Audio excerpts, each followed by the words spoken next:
WNST, Towson, Baltimore, and WNST.net. We have a busy week ahead here. I'm sure there's going to be tons of Ravens news as free agency closes, opens. Brandon Williams, Ricky Wagner, Kyle Juszczyk, all that good stuff's going to be going on.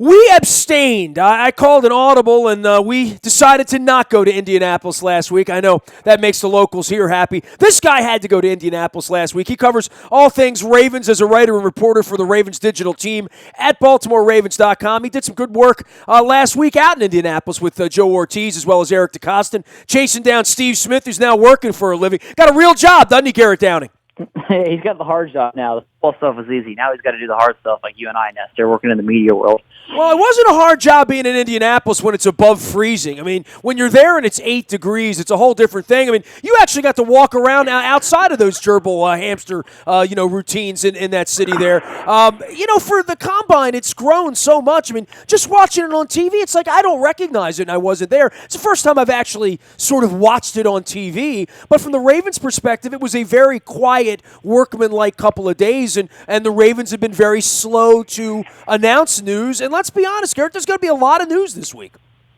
Oh, yeah, this is going to be probably the busiest week of the offseason without question, knowing that free agency opens on Thursday. And so, yeah, I mean, the week it's kind of twofold.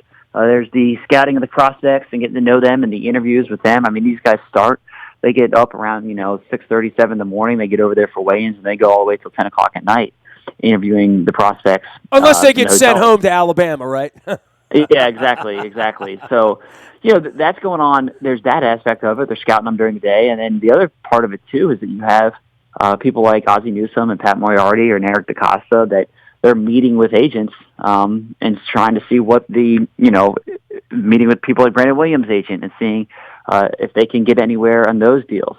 So there's that whole aspect of it, too. And as you know, I mean, everybody in the NFL converges on Indianapolis for this week. So there's teams, agents, everybody there.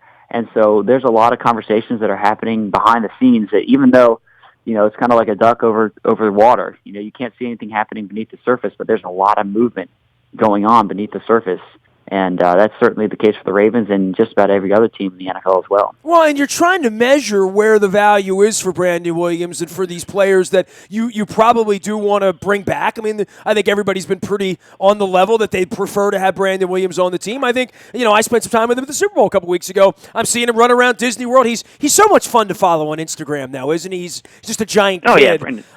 Brandon's great. And you want to keep your best players, and then you got the cap. And more than that, this group of prospects out at the Combine, this is going to be the core. This has to be a winning offseason for the Ravens, and I've held the Cowboys up for last year and say, look at how much they did in the offseason that led to their success, and I know some of it was sort of dumb luck with a quarterback, and they lucked into getting a running back that nobody above them wanted last year as well, and making moves and being shrewd about what they're doing. In the case of the Ravens, this needs to be a solid draft, and I think that was echoed by everyone inside the organization to make those draft picks count 6 weeks from now. Oh, yeah. I mean, this is a huge draft. The Ravens know they've missed the playoffs the last 2 seasons, and 3 out of the last 4 years. Those are numbers that everyone's brought up around town, and so they know they have to go out there and they have to find really good players. I think the common theme that I would say in everyone that I've talked to is that they need playmakers, and that's what they're looking for. And that could mean a pass rusher, that can mean a wide receiver, that can mean a running back, or anything in between. They want to find playmakers to inject into this roster, and that the draft is a really good place to do that. I think that when you look at this year's draft, you'll have the potential to really kind of replenish at some pretty key positions. Cornerback is a spot that everybody who looks at this draft class says it's one of the best corner classes that they've ever seen. And so that's good news for the Ravens who want to add cornerbacks. Since the end of the season, John Harbaugh has said on multiple occasions that they want to bolster their secondary, and that they will have opportunities to find corners in the early rounds. First, second, third round, you could potentially get a starter in any of those rounds. And so that's really good news for the Ravens. Also, edge rusher. There's some really good pass rushers in this year's class. So, if things fall the right way for the Ravens, they have a chance to maybe go and say get a day one starter talent at corner, maybe find a really good pass rusher in the second round is somebody who could kind of learn and groom under Terrell Suggs and be a long-term option for the Ravens at that spot. So, they will have opportunities to find some really good players in this year's class. You can follow Garrett Downing at GDowning14 out on Twitter, and of course out at the Ravens website at BaltimoreRavens.com as part of their digital media team. He's a writer and reporter. He was out in Indianapolis. So you threw some names around, Tim Williams from Alabama as well as Charles Harris from Missouri. Give me some more names of some players. I mean, this is the time where we're all putting our big boards together, those of us who are draftniks, and kind of weird that it's going to be in Philadelphia this year, but a week later as we've started to get that together as well as free agency, the combine, everything sort of backed up a week. Even the owners' meetings backed up a week. We'll be out in Phoenix later on in the month as well. But you threw a couple of names out there, and I know everyone tries to play coy, but there's a lot of kids running around out there that you're chasing around. Yeah, I mean, I think if you're looking at a corner in the first round at 16, I think Sidney Jones out of Washington would be a really, really good pickup. He's drawn a lot of comparisons to a guy who used to play cornerback for Washington. That's Marcus Peters, who was a first-round draft pick by the Kansas City Chiefs a couple of years ago and has been a Pro Bowler in both of his first two seasons, has a ton of interceptions. And so Sidney Jones fits the mold of what the Ravens like in a cornerback. He's long, he's lean, he can play press coverage. Like Mayock says, he's the best corner in this year's class. But there's a chance he could be there at 16. There's some other guys like Marshawn Lattimore from Ohio State and Marlon Humphreys from Alabama who could be in that top 10 range, and then maybe Sidney Jones is there for the Ravens at 16. If you're looking at pass rusher, I think Derek Barnett from Tennessee is a really, really good prospect. I mean, he had a ton of production at Tennessee. He was sick this week at the Combine, so he had to kind of fight through that on the field, and he actually didn't do the media stuff because he was so sick and missed that day. So you wonder how much that, not that it hurt him, but you just didn't necessarily get a true portrayal of how athletically gifted he is at the Combine. But I think he's a really good player. He would be someone that would be a great pick at 16. I really like this kid from UCLA, Tack McKinley, who's a pass rusher. He just seemed to be somebody that has the right mindset, had a little swagger, would fit the Ravens. And, there's some Michigan prospects out there that are interesting, and you obviously know that John Harbaugh is going to get a good scouting report on those guys. You have Taco Charlton, who's a defensive end, outside linebacker type, and I like him a lot. And then there's Jabril Peppers. He's somebody that played everywhere at Michigan. He played safety, inside linebacker, outside linebacker, cornerback, running back, kick returner. I mean, everywhere on the field. And he's going to be a safety in the NFL in addition to working on special teams. I think the Ravens will look at him and see if he has the ability to kind of be a playmaker, that X factor on a defense. We'll have to decide if how he projects at going from playing all those different positions to playing kind of one spot in the NFL. But he's somebody that I think a lot of teams are interested in and spend a lot of time on. Every year they say, well, these quarterbacks, there's no sure thing here. And, I went through that last year with Carson Wentz and a small school guy. And, maybe the quarterbacks won't be taken 1, 2, 3, 4. And, hey, there's this Myles Garrett guy. He looks good with his shirt off, and he's going to be the number one pick. And like last year was going to be Laramie Tunsil until the bong mask showed up, right? It is fascinating how if the draft seemingly were held March 5th or March 6th versus when it's actually held at the end of April, how much the boards change around and how there are always surprises. But the quarterbacks almost always hold the cards, right? And if the quarterbacks are good enough and flash enough, they really allow people to drop, not just if you're drafting 7th or 8th or 9th, but even if you're drafting 15th or 16th, that a couple of quarterbacks in that top 15 would move a pass rusher, move a corner down to the Ravens. Any thoughts about this quarterback class or what's going to become of it? Because we all know these teams need quarterbacks. We all know they reach on draft day, even though they say they won't. Yeah, the hope for the Ravens is that as many of these quarterbacks go in the top 15 as possible. And I think there's definitely going to be two. I think Deshaun Watson and Mitch Trubisky out of North Carolina, I think that they're going to get drafted. That's Mitchell to you, by the way. Didn't he correct that? That's true. Yes, that's true. I have to change that. He did tell reporters that he wants to go by Mitchell now, so maybe that's a grown-up thing. So we'll say Mitchell now. Got to get an extra syllable in there, right? Yeah, it's part of adulthood. And, maybe there's like another one. Maybe Deshaun Kaiser creeps up in there. That would be great. If there were 3 quarterbacks that went in the top 15, the Ravens would be loving that because, like you said, then all of a sudden there's a better pass rusher, a better cornerback, a better wide receiver that falls to the Ravens because the Ravens aren't going to take a quarterback in the first round. So the more quarterbacks that go in front of them, the higher likelihood that a player that's really highly rated on their board is going to be there. And so, you look at the teams that need quarterbacks, and teams reach for quarterbacks. It's just the nature of the beast. It's the most important position on the field. If you don't have one, you're perpetually looking for one. And teams that don't have quarterbacks aren't going to be successful. Just look at, the Super Bowl winners over the last 20 years. All those teams have quarterbacks, and so that's what the Ravens are hoping for. So the Browns, they could take one at 12. They could take one at 1. And there's a handful of other teams that are going to be in the market for QBs, and that's good news for Baltimore. I would say it's bad news for Myles Garrett if he's thinking about wearing an orange helmet, right? Yeah, I think that Myles Garrett, he was a heck of an athlete at the Combine. Like, you just look at him and his size and his strength and his speed. It's a pretty rare combination. I think he made a pretty strong case for the Browns to draft him number 1 overall. The thing with the quarterbacks that I should say is, like, none of them are the Andrew Luck. None of them seem like they can't miss. And those guys are really rare, the Andrew Lucks, the Peyton Mannings. Those guys are very difficult to come by. But Deshaun Watson, Mitchell Trubisky, Deshaun Kaiser, there's questions about all of them. And so what these teams have to figure out is whether they're worth it. But even if there are questions about the run, even if there are questions about these quarterbacks, there are going to be teams that take them because you just have to find one. So you kind of force their hand a little bit in terms of trying to find a quarterback.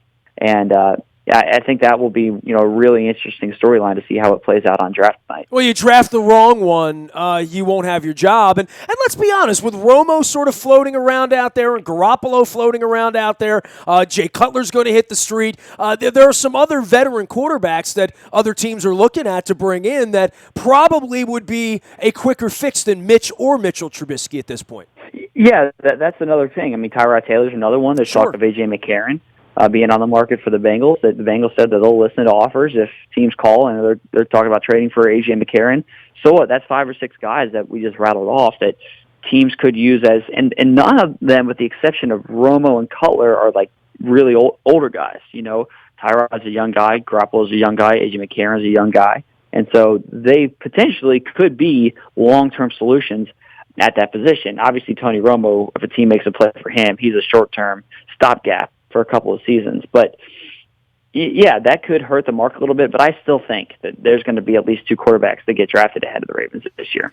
The NFL Combine wrapping up in Indianapolis. This guy spent the better part of a week out there. He is Garrett Downing of the Baltimore Ravens digital media team. You can follow his journey out on Twitter at GDowning14, and you can also follow him, of course, at Ravens.com. By the way, you're not getting any a bonus on Myles Garrett, just given that your name is Garrett, right?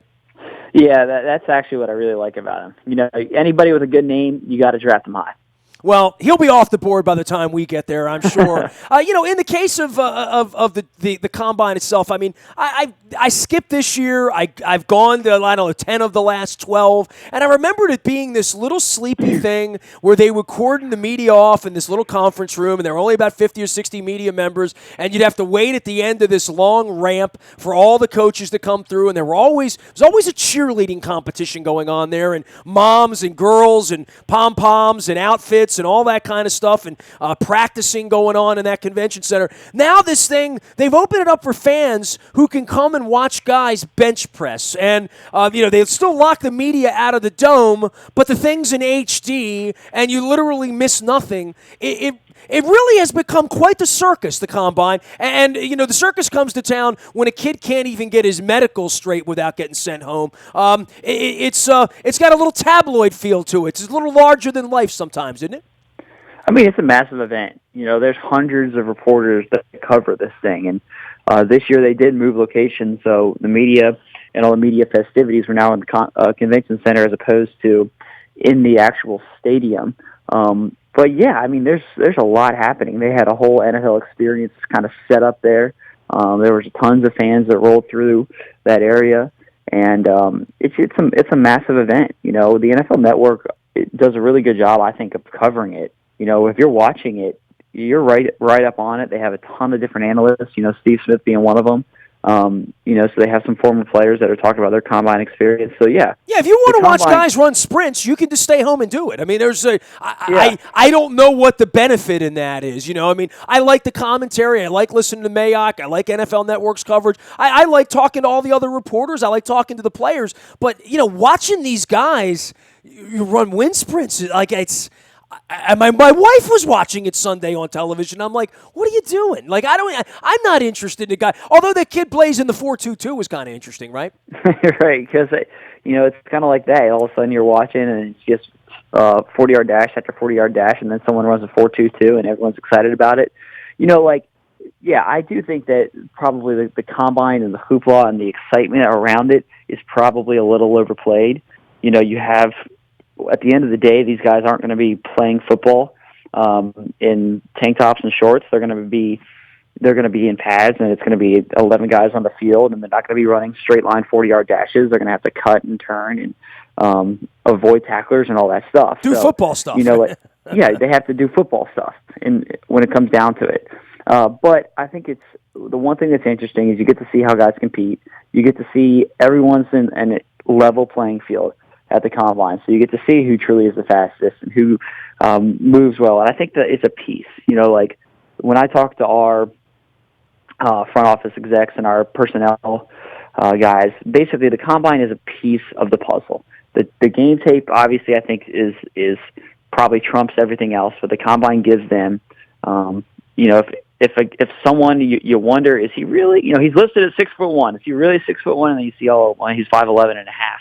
They kind of gave him a little extra inches in the college media guide. You get those true measurements, and I think that there is value in that.